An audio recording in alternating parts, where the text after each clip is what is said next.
So week 6 is here and I have some big winners for you guys for free in this video. 8-1 run entering today, Thursday, October 9th, Thursday Night Football, Giants versus Eagle. And tonight we potentially make it 9-1. If not, Sunday we will make it 9-1, guys, over the last 10 NFL plays. NFL has been dominant. We have been dominating the books with teasers, buying a couple points, and along with that too, being sharp and having discipline playing this game, guys. Let's start with today's analysis. And before we start it off, if you guys are growing, learning, expanding, share the show with a couple buddies that like to sports bet. That's the only way I grow this channel. I don't run ads. I don't like doing that because I find it fucking annoying when I'm watching a podcast or listening to one and they interrupt it with an ad. So I'm not going to do that to you guys, so please hook your boy up if you guys are benefiting or liking the show at all, guys. Now, let's get to it. And so you guys are encouraged to share the show. I got a little gift for you guys that's going to benefit you guys a lot, and it's completely for free.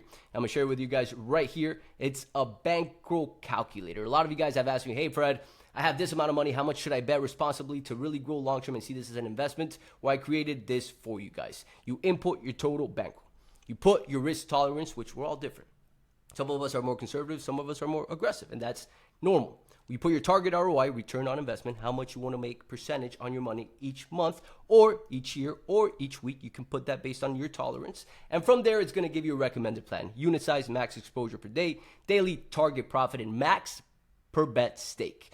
And this is based on my system that's worked for me over the last decade, team. Along with that, too, you got a tracker below, which you guys can see my last 41 bets here. And it gives you guys the data that you guys need to know. ROI on your money, win percentage, win-loss, and the bets and the profit. And along with that, too, it gives you guys cool graphs regarding long-term profits and profit by sport. And as you guys can see right here, NFL has been dominant. Yesterday, we profited with the Blue Jays plus 1.5 against the Yankees. Today, we might be taking MLB, NFL, but nonetheless, this Sunday's NFL slate is a money maker, guys. So let's get to it. If you guys want this bankroll calculator and pro tracker, I left the link below, guys. All you got to do is put your email and you'll get it completely for free. Now let's start off with what we start every single week, which is offensive lines. It's very important, and there's a huge correlation between the worst offensive lines and the worst teams in the entire league. Cincinnati Bengals, Miami Dolphins, Cleveland Browns, Houston Texans, Las Vegas Raiders, New Orleans Saints, Tennessee Titans. And you're going to see the Chargers here at 25th, but that's because of injuries. And this weekend, they play the Dolphins, which the Dolphins can be a sneaky dog this weekend because of these injuries. Now, the Dolphins' defense is nothing special, but this is an angle that could be something to take a look at because they're in Miami, number one, if I'm not mistaken, and number two, they're down 3 offensive linemen. Carolina Panthers, Chicago Bears. There's a huge correlation between winning teams having good offensive linemen and bad teams having bad offensive linemen, right? So Denver Broncos sitting number 1, Colts sitting number 2, up 3 points from last week. Buffalo Bills down 1, top 3 though. Philadelphia Eagles down 1 after the loss they had against Denver Broncos. Denver Broncos team, what a win because we took them at +5 that day. They showed up. That defense is special. That offense is special as well. And their quarterback is in their second year. Give him 3-4 years, and that guy's going to be a stud. Kansas City Chiefs, which is going to be the main game that we're going to cover here today against Detroit Lions. San Francisco 49ers, another game that I like a lot, versus Tampa Bay. Arizona Cardinals, another game.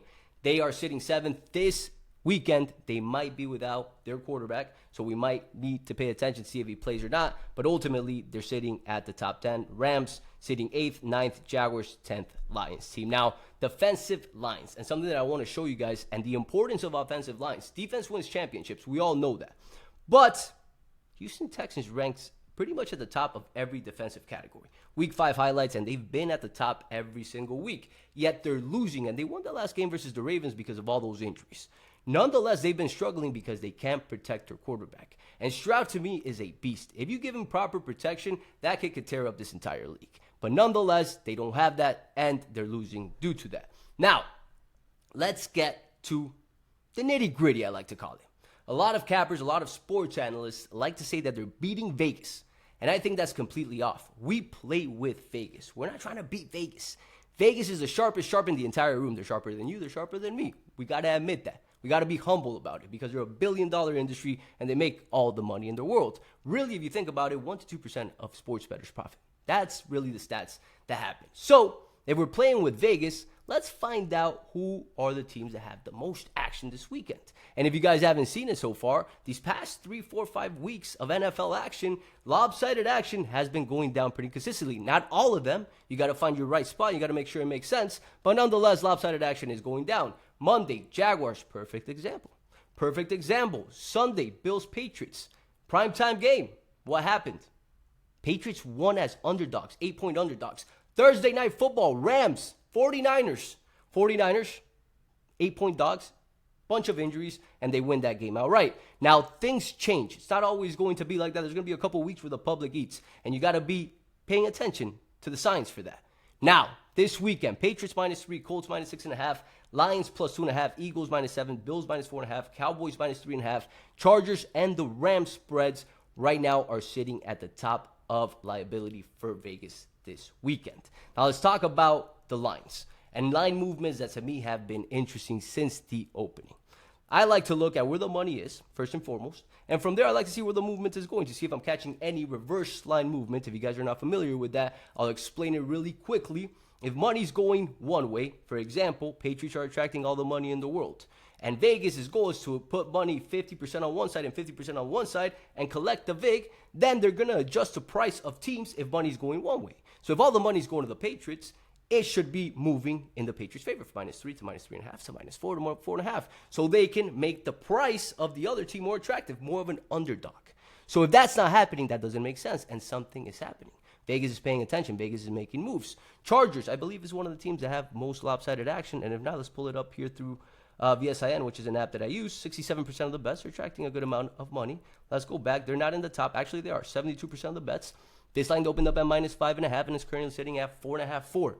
That's reverse line movement. I'm paying attention to that. Chargers, another team that are sitting at the top of lopsided action. We got to pay attention to that. Kansas City Lions, another line movement that you got to pay attention to. Lions are attracting the money, yet Chiefs open at -1.5, and they're sitting at -2.5 in majority of the books. If the Patriots open up at -3.5 and they're sitting at 3.5, and they're attracting the most money, and Vegas is not moving up to 4, that's a telling line. And to me, that is a telling line. San Francisco 49ers, versus Tampa Bay Buccaneers. That line opened up at 2.5 and it pushed to 3. So that's pretty telling in favor of Tampa Bay because 3 is that critical number in football, right?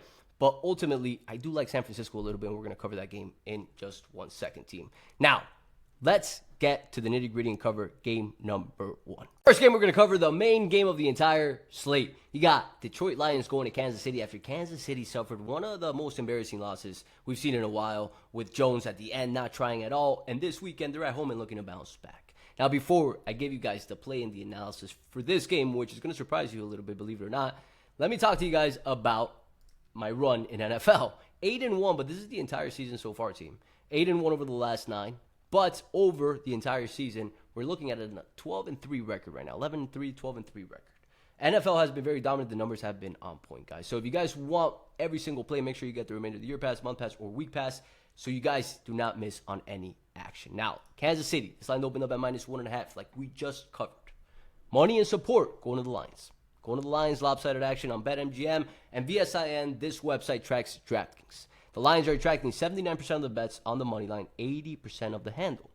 81% of the bets on the spread and 72% of the handle. 72% of the handle is the money. Bets are the tickets. Something you guys need to know if you guys are looking to win long-term in this industry. Now, ultimately, the Lions lead in every category, and their overall power rank is higher, second compared to fourth for Kansas City, based on PFF. Now, one big gap here is the strength of schedule. Kansas City sitting second in the entire league for strength of schedule played so far this season, whereas the Lions are sitting eighth. Eighth, that's 6 spots. 2 to 8 is a pretty big gap in this situation, especially when you're going to Kansas City after they just lost. Now, Lions right now are potentially going to be without St. Brown. He's questionable in the situation. I expect him to play, but he might be hurt coming into this game for this situation, guys. Now, let's look at the stats that matter for this game. What are the starts that matter for me? Yards per game, Detroit leads, and offensively, they lead pretty well. Now, remember, offensive line ranked 10th compared to 4th or 5th for Kansas City that we just covered. Offensive efficiency, third down conversion, Kansas City leads this category. 41.54% of their third down they convert compared to 39.34. Not a huge gap, but they lead in that category. Red zone scoring, Lions lead 76 compared to 63. Defensively, this is where the Lions are not ahead by any means. They're behind the Kansas City Chiefs by a good amount. Opposition third down conversion percentage, 37.50% of the time. Kansas City allows it, compared to Detroit at 40.68. Opposition red zone scoring percentage, 60 compared to 66.67%. And you also got to factor in the strength of schedule. What I'm building out right now is a calculator that adjusts the strength of schedule with the numbers so it can actually reflect what the numbers would be based on if both had the same strength of schedule. And that would give us really accurate numbers. But for now, we got to aim and we got to think about it instead of using a calculator or a program that we're building out right now. Remember, strength of schedule benefits Kansas City. Turnover margins right now, it's an area where Detroit is leading the situation. Head-to-head team, we don't have much data here. Last time they played in 2023 in Kansas City. Detroit was a 4-point underdog coming into this game, and they lost that game. The Kansas City Chiefs lost that game at home. 21-20, the Lions won that game. But again, 2023, 2 years has passed. Detroit up and coming. They're getting better and better every year. Last time they played prior to that, 2019 team. So this is an angle where, with the Lions attracting all the money, Kansas City going up and up, a loss that they just faced against the Jaguars team that nobody expected, Andy Reid, Mahomes, and everybody in that organization pissed off because of what just happened. Jones is probably going to have the game of his life. This game, for me, is a play for Kansas City Chiefs. And it's a game that I believe a lot of people will be on, but it's because Kansas City needs to be respected a little bit. They lost that game. I get it, team. A lot of shit happened that game, but ultimately at home in a bounce-back situation with all the money on the Lions, give me the Kansas City Chiefs to win this game.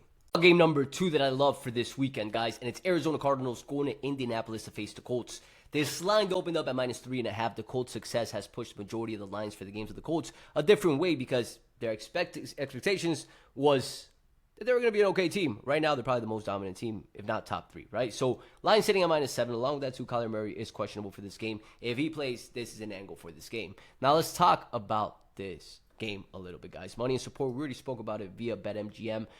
Colts, lopsided action. VSIN, that tracks DraftKings, 79% of the bets and 95% of the handle. On the money line, 90% of the bets and 88% of the handle. You can guarantee that every parlay and every teaser is going to include the Indianapolis Colts this weekend. Something to think about. Now, again, let's look at injuries before we look at anything, right? Cardinals, Kyler Murray, important, right? If he's not playing, this is a game that we do not touch. But the Colts are without Moore, their best cornerback, and Pierce, a great wide receiver. They're questionable coming into this weekend, right? Stewart as well. And Lewis. Lewis not that important, but the top two, Moore and Pierce, very important for this offense and defense. Cardinals, again, Kyler Murray, the key piece. If he plays, this game is an angle. If he doesn't, then it's not, ultimately, right? Strength of schedule, first thing we're going to look at. Right now, Arizona Cardinals has had it the easiest. 32nd compared to 24th for the Colts. Offensively, the Colts are the best, guys. That offensive line protects them. They have a great running game, and along with that, too, Danny Jones looks like Tom Brady in this moment. Defensively, the Cardinals shine, and they're pretty even with the Colts. But remember, the strength of schedule matters, and Cardinals' strength of schedule is not as tough. EPA per run, Colts dominate. EPA per pass, Colts dominate as well. Now, let's talk about the Cardinals here, guys.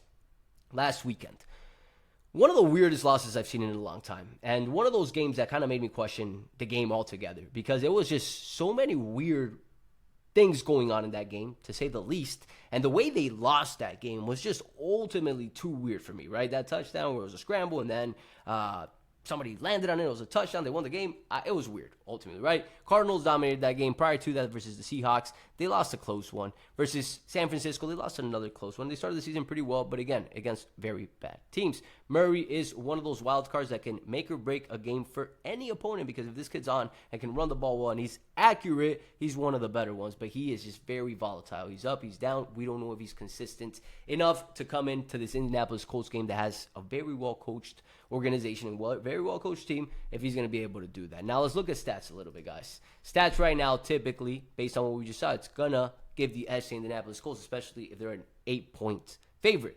Yards per game, Colts lead. Offensive side of things, third down conversion percentage, red zone scoring percentage, they lead.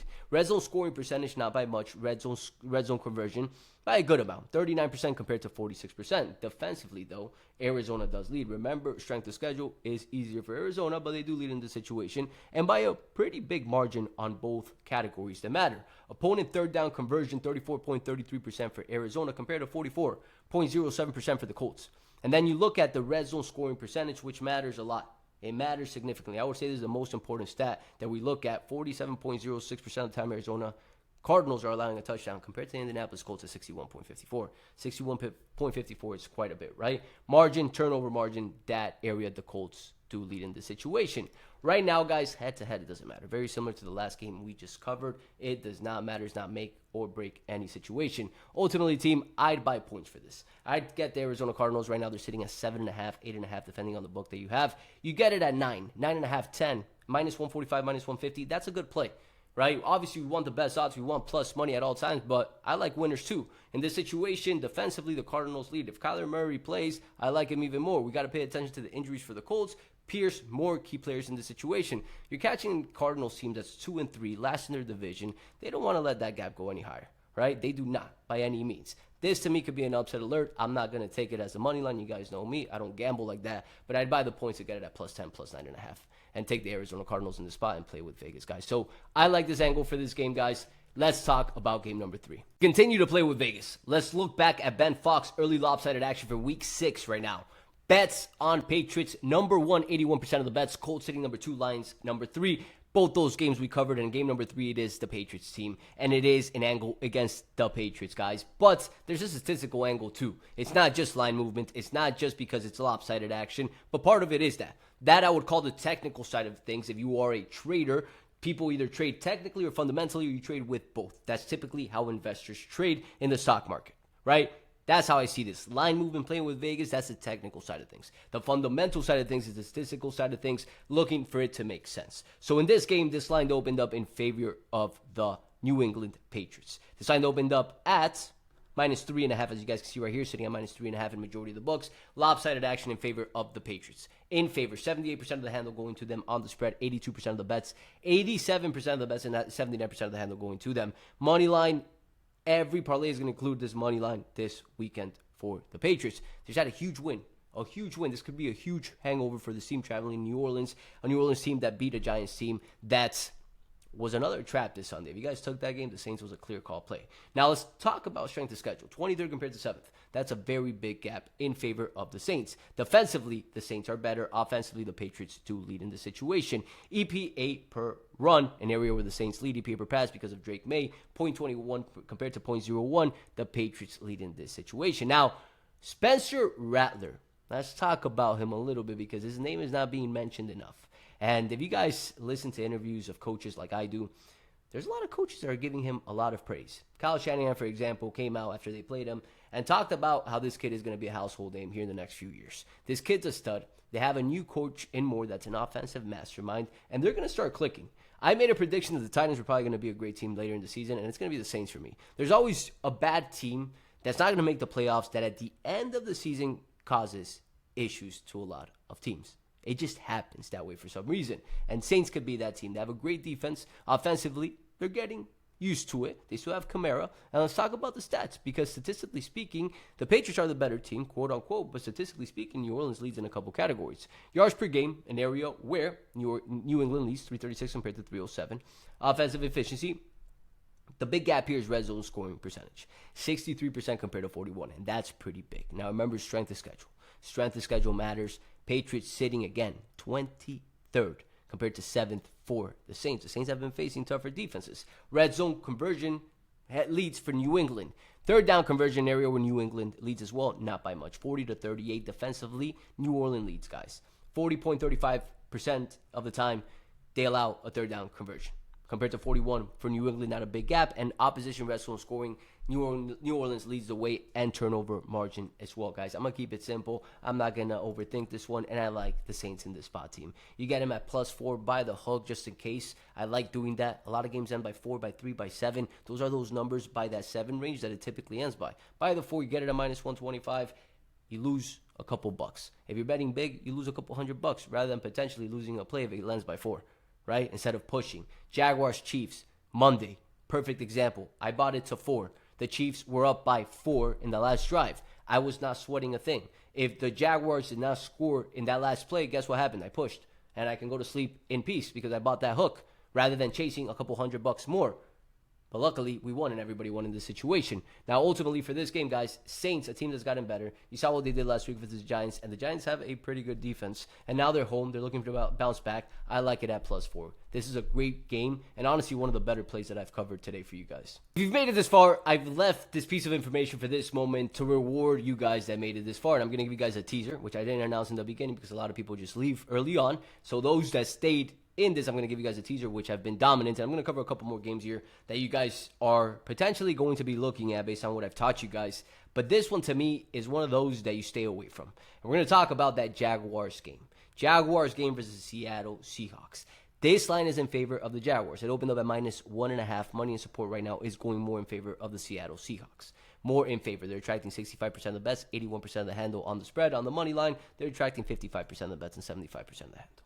Now, when we look at PFF for this game, guys, let's look at strength of schedule, a key area that matters. And right now, it's an area that the Jaguars lead 5th compared to 26th. That's an immense gap. Defensively, Jaguars sitting at the top. Offensively, the Seahawks are performing a little bit better. Quarterback-wise, Lawrence, what an ending to the last game. He ran the ball really well, and if he uses his legs this upcoming weekend, they have a shot. Sam Darnold, let's call it what it is. Let's give this guy his credit where it's due. He's been dominant, right? So right now, money and support going to more Seattle Seahawks. We covered it through BetMGM. Lopsided action going to Seattle Seahawks, and yet the Jaguars are favorites. So we are catching reverse line movement in this situation in favor of who? In favor of the Jaguars, just like we've been covering for every other game so far this week. Now, when we look at the stats that matter, let's pull it up through stat splits. Yards per game, Seattle Seahawks lead. Third down conversion, red zone scoring, Seattle leads as well. Remember, the strength of schedule matters, but they have a pretty big gap on both those areas. And defensively, they lead as well on both those key areas.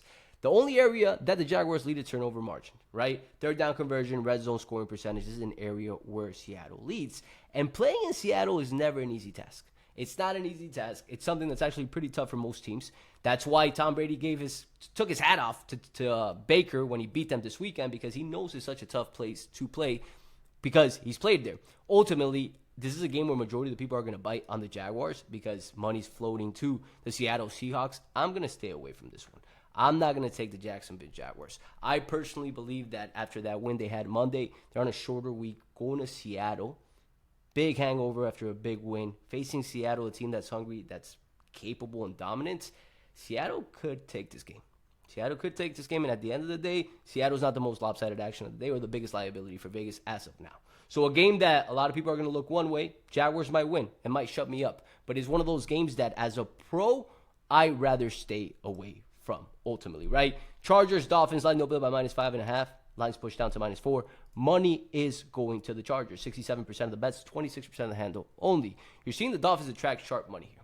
33% of the bets tickets, money 74% of the handle. Why is that sharp? Because sharper people bet bigger money. Like me, I bet thousands of dollars rather than a couple hundreds, right? So the average Joe bets a couple $100s. When you see a big gap like that, that means sharper money has accumulated on a team like that. As of right now, again, today's Thursday. This game starts in 3 days. A lot of movement, a lot of money is going to come into this game come Sunday. So we got to pay attention to that. But ultimately, a line movement that we like to see if we're playing with Vegas. It's important to play with Vegas. In that Seahawks-Jaguars game, playing with Vegas would play the Jaguars. I'm not going to take the Seahawks. I'm not going to play against Vegas. I'm not going to break the system, but I just don't like that game enough. Now, for this game, guys, strength of schedule, Chargers lead. Defensively, offensively, an area where they split it a little bit because offensively, we know the Dolphins suck, but offensively, the Dolphins are ahead in this situation. Quarterback-wise, we know who's better. Now, remember, offensive line, the Chargers are dealing with some problems in the offensive line, guys. And they're going to Miami. It's a hot atmosphere. It's a game that, if I'm not mistaken, it's early. They get put in a side where the sun is exposing them and they get tired out. That's Miami's strategy. It's a little bit of a cheat, but most teams have some sort of strategy like that. Now, when we look at the stats that matter for this game, let's pull them up. Yards per game, Chargers lead. When we look at the offensive side of things, third down conversion and red zone scoring, believe it or not, Miami leads. Miami leads in that situation. When we look at the defensive side of things, the Chargers lead in both those categories. And turnover margins, the Dolphins lead. You also have to factor in the fact that Harris went down, their main running back. They were using Hampton, which, if you got him on fantasy, what a steal. That kid was a stud throughout this week, but now he's out for the next few weeks. So now they're using 2 of their backup running backs. So now their running game is a little bit of a liability because they got new running backs coming into game that they haven't been using too much. And along with that, too, they're lacking an offensive line. what did we cover in the beginning of the episode? Offensive line matters. And now if you're lacking a running game, guess what? The defense is going to know you're going to throw a majority of the time.